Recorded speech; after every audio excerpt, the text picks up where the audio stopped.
perfektne zladený. Kto vám to vymýšľa, kto vám to navrhuje? Vy alebo pani manželka? My sami. My sami obidvaja. A môžete nám prezradiť, odkiaľ máte tieto kúsky? Momentálne teraz? Čo mám na sebe, myslíte?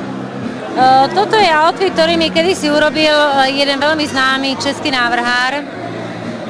A dneska som sa rozhodla, že áno, dnes je to na mieste, pretože sa vracia veľmi do módy riflovina. Tých módnych trendov, ktoré vy ukazujete, nachádzame inšpiráciu.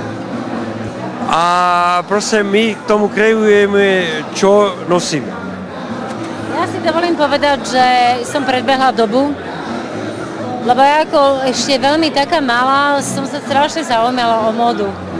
A to, čo som si ja kedysi vysnívala ako veľmi malá, mladá dievčina, tak to teraz je najmodnejšie. Ja som fakt prebehla dobu nielen v móde, ale ešte aj v tom, že som urobila kapelu, ktorá potom bola Bananarama a potom boli Spice Girls.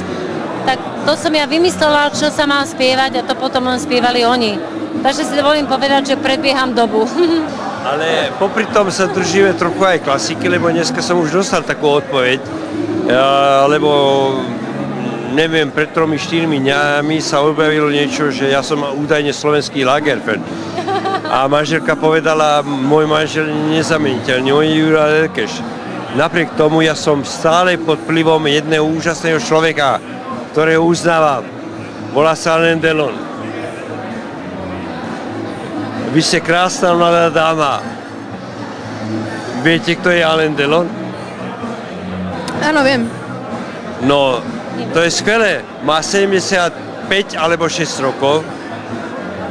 A keď som ho videl na pohrebe Václava Havla, si som hovoril, pozri sa na neho. On nemá vek. On nemá vek. A to je inšpirácia. Verte mi, či zoberete Sophie Loren alebo Alain Delon, ľudia, ktorí pracujú na sebe, nemajú vek.